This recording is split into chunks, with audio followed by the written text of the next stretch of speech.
Well, Alex James joins us now on the Daily Politics sofa. Hello, thanks Hello for coming in. It sounds like a pretty radical scheme. Just explain to us how it would work in practice. Well, it gives everyone a carbon balance. So as well as just bank balance, you've got a carbon balance, and everybody starts off with a certain amount of carbon that they have to use, and if you use up more than you limit, you have to buy more. And how do you keep track of how much you've used? Well, it's like a store card or a debit card. So when you buy energy, your bank balance would be debited with money and with carbon credits as well. So would you actually have a physical little credit card? Yeah, well, it could be built into your credit card. The idea is to implement it using existing infrastructure, so there's nothing sort of new and unusual about it. I guess what I'm trying to get at is that it sounds quite complicated to administer. It is, but I mean, it's no more complicated than a store card. I mean, it's like another thing to think about. It's the 21st century. Who needs another thing to think about? But it's something we've got to think about. So, and this is the best system that I've encountered, because rather than just charging extra tax on fuel, which people just tend to grumble about but accept, this kind of incentivizes people to be green.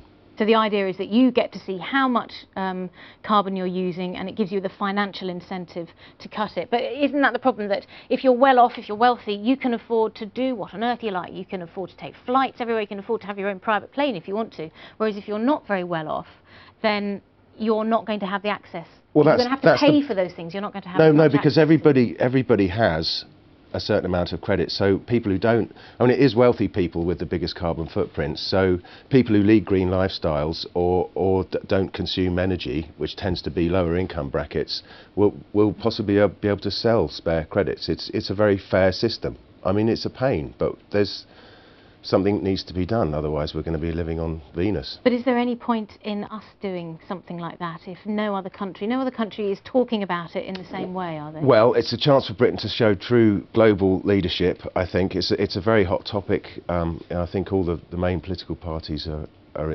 embracing the idea of a green future. So there is the political will, do you think, in this country to do something like that? I think there is. I think it's a real selling point, yeah. Well, the environment ministers backed the project. Them, yeah. Is there the political will? I think you're right that people are desperately wanting to find ways of helping and doing things. There is a groundswell, isn't there, don't you think? I think that's right. I think John Reid will love this, because he'll immediately incorporate it into his ID card or some way of getting an identity card. Yeah, I'm anti-ID card. We have a purpose for the ID. Well, yeah, exactly. I mean, that would worry me. But I mean, what I totally agree with you. I don't know how it would work in practice. What I totally agree with is we've got to give people incentives. If we just tax, then all we see is the people who are poorest being hit hardest. So, I don't know how it would work in practice, but I think it sounds an interesting idea. We've all got this kind of vague sense of guilt that we're destroying everything. And, if you can actually see a balance that says, OK, I'm actually not, I'm doing fine. I think it's... But you've had a chance to get used to the idea, because you've been obviously campaigning on it for a while. For viewers who are just seeing this for the first time,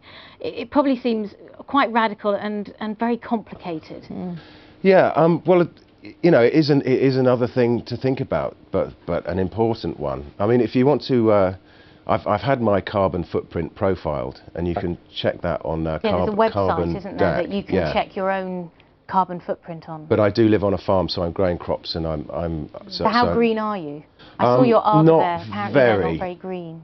Argas aren't. No. Well, I think they're quite efficient. But they're on all the time, anyway. But we have to make choices, and I've sold my aeroplanes. What stage are we at? What stage are we at with this debate? You've put it into the public sphere. What's the feedback? You mentioned David Miliband. Pretty good. I mean, I think the RSA have been testing it on the public, and people do have issues with it. People who live in colder parts of the country want to know if they'll have more. Or in the country where there's no public transport. People with children, will they get child benefit credits? So these are all things that need to be ironed out. It's very much at the design and development stage, but in principle, it's a system that could really work. Julie Kirkbride, is it something the Tories would take up? I think it'd be a brave politician who took it on day one. I entirely see the point of what you're doing, and as Kate rightly says, people really want to do more, and they just don't know how to, because there hasn't been a sufficient sort of public debate, there hasn't been a guide from politicians where it has to come from. The truth is we could do a huge amount more in the UK just by worrying about our household carbon emissions. They contribute, I think, more than 50% of all that stuff that we're churning out. And so really simple things like turning off the switch button, having your house insulated, making sure that you've got the right type of boiler in your house can make a huge difference. I think politicians have to focus on doing some of the easier things first. Make people by incentivising people to change their boiler, by having this insulation, to give them a tax credit or whatever to do that. Well, that's what this is saying. I think we should start with that, and then get on to the more personal things, because, you know, as you've just said, the minute it's, well, can I do the school run anymore? It's not fair. I'm being penalised because I can't walk my children to school. Then no politician politically is going it gets to a lot harder. Yeah. Maybe in time. I mean, I'm not saying this idea isn't an idea whose time will come. I'm just a bit nervous as to whether there's a lot of work today. to be done, I think, to get it to the stage where. Yeah. We need more work to be done at the easy Well, level. Abel Perdon has emailed us. He says such a credit scheme is a far better system than a green tax. I think so. Well, taxes are just blunt. This gives everybody a way to act so that they can be efficient. It's efficient. But then on the other hand, some people saying turning off your standby on electronic equipment isn't going to save the planet. There's still clearly a lot of work to be done. They lose a lot of electricity though, don't they? I was reading somewhere that just keeping your TV is a lot. Well, if we all do it, that's the problem. Yeah, we all do the it. whole point. And if we all stopped, it would I'm make trying a to find difference. to switch my TV off, it may not start again. Right. Alex Jones, thank you very much for coming in. Thanks, Alex.